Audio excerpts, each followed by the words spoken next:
Hello guys, Dan here from Dan's Tech, and today's video guys, I'm going to be bringing you part 1 of my guide on how to show you how to build a Mini-ITX gaming system. Now for you guys, this is going to be a full guide on how to put a system together, and we're also going to be going over how to install the drivers and the operating system. You guys always ask for that, so just like my last guide that I did in December, there will be me showing you how to do that, since you guys, quite a few of you are unsure, and to some people building the actual PC is the easy bit, and installing the correct drivers and getting a system running properly is, sometimes the hard part.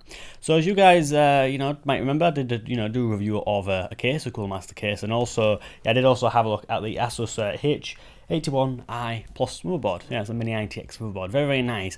Now, I've built a system and I did do a lot of filming. So, today, we're showing you how to put the system together. Hopefully, you guys will enjoy it. And, hopefully, by the end of part 2, you'll know how to build a system. And, in this specific case, a Mini-ITX gaming system. Now, I've chosen to go over an i5 and also a GTX 770. As you can see, I've kind of took a 770 out of my machine. That's what I'm going to be using in the Mini system. Now, I will say, it is set up, it does work, and it is working wonderfully. The temperatures are great for the for the size of the case and the amount of fans, and I will say that I am relatively happy with it. Anyway guys, without further ado, we're going to be getting on with the build, and I'm just going to be showing you how to build a Mini-ITX PC. Pretty freaking awesome. So guys, the first thing I'm going to do is just tell you a little bit about the parts, and to show you the parts that I've actually chose to put in this gaming system. Now first up, I will say, if you guys want to change any parts, I would recommend this, and just to match your needs. Now for the CPU, I'm going with the i5-4460, that's a true quad-core processor. As for the motherboard, I'm going with the H81i-Plus Mini-ITX motherboard.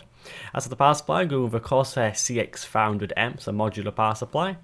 As for the case, I'm going with the Cooler Master Elite 120 Advanced. That's also a Mini-ITX form factor case. And as for the storage, a Seagate Barracuda. It's a 1TB hard drive running at 7200 RPM. Very, very nice. And for the storage, a Crucial 8GB Ballistic Sport kit. That's two 4GB DIMMs. There we are, just a kind of little B-roll there. I will say that was in the wrong packaging. Now this is everything out of the box, and I will say everything that you see here, apart from the graphic card, is going to be going into the system to build a gaming PC. There we are. Now the first thing you want to do in terms of building a PC, the first thing I like to do is actually install the CPU and kind of get that out of the way. So first up, you just want to get your CPU out of the packaging, and you want to find the gold triangle just about there. And you want to put this into the actual socket with the triangle facing the bottom left of the board. There we are. So once you've done this, you want to push down the retention arm, and you will hear some crunching. That is perfectly normal. And once that's installed, the actual black kind of protective cap there will pop off. Once you've done this, you want to be installing the stock cooler, or just another cooler in your case. But as for the stock cooler, this is the push pin design, and this is found on all the Intel stock coolers. And you just want to be pushing these in. And once it's installed, the next thing to do is actually plug the fan in. And you want to be plugging this into a 4-pin PWM header on the motherboard. That looks like that. I will say, just to the right hand side of this connector, there is also another one, and that's where you plug stuff like system fans or case fans. Just want to mention it now, because I won't go over that later on. Next thing to install is the RAM. So in this case, you want to be actually pressing the tabs on both sides of the slots. I will say on this motherboard, the tabs on the left don't actually kind of press down, but that doesn't matter. I will say most motherboards now don't have this, but essentially you just want to be placing the RAM into the slots and pushing it firmly down, making sure that the tabs on each of the sides do flip back up. There we are. RAM's pretty easy to install, and that's pretty much about it. Now the next thing to do is to prep the case. You want to be removing both the side panels, or just the one side panel in my case, and getting all the cables out of the case so you have enough room to install the motherboard. Now before we do this, the first thing that you want to do is actually to install the standoffs. So as you can see, standoffs look a little bit like this, and I will say they are typically gold. They're just gold, so you know what they are in the bag of screws that you typically get. Now you just want to screw these in. In this case, since it's a Mini-ITX motherboard that we're installing, you only need 4 of these installing. With bigger motherboards, you might need 7 or 8. The next thing you want to do is install the back plate, or kind of the back I/O shield there. And with this installed, you can then install the motherboard. And there we are. So you want to kind of line that up and screw this in using the motherboard screws. So in this case, it's 4. The next thing to do is to actually install the hard drive. Now, if you guys have multiple drives, you'll be installing, multiple drives in this case, but in this case, it's just one hard drive. So Essentially, you just want to get the two plastic pieces and kind of slot these onto the hard drive. Different cases will have different mounting mechanisms, but this one's pretty much a standard kind of way of mounting hard drives. And yeah, you can see that in the footage. Now once we've installed the hard drive, the next thing to do is actually to install the SATA cable. This does allow the data transfer. So what we're going to do is just plug that into the back of the hard drive there. And then the other side of this cable is, you're going to be plugging into a SATA port. If you are using an SSD, you want to be making sure that you plug this into a 6 gigabit port. And yeah, you will need to look in your manual.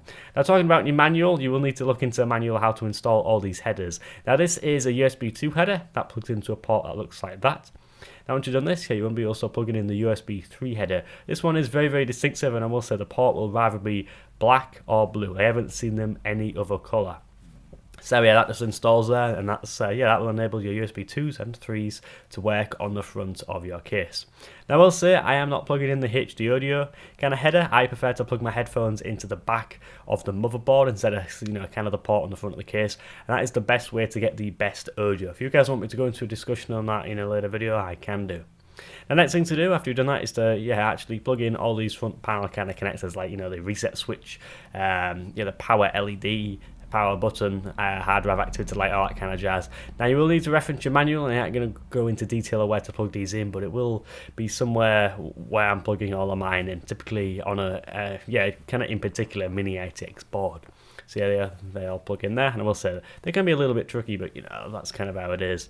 Now if you do get a speaker with your actual case, you want to be plugging this in as well, and this will allow you guys to know exactly what's wrong with your PC if it doesn't boot up. But yeah, the amount of bleeps will tell you in your manual for your motherboard what's gone wrong. Now the next thing I'm going to do is to actually install the power supply, but since this case is pretty small, I'm just going to be plugging in the cables first. The two main cables, and then going to be actually screwing in the power supply a little bit later once these are installed. So I'm going to be installing the 8-pin CPU kind of cable there, and also the 24-pin motherboard power cable. There we are, quite a large connector. Now the 24-pin cable typically goes on the right hand side of the motherboard, right next to the RAM, and I will say this cable can be a pain in the ass to put in, but it is a big cable, so that kind of makes sense. But once it's in, it's in. Now the next thing to do is actually to install the 8-pin connector. In this case, this is only 4 ports that it requires on the motherboard, but yeah, just plug it in there, and that's all it. That's all good. That port is typically at the top left of the CPU. So guys, that brings part 1 to a close. In part 2, we'll be having a look at how to finish off the build.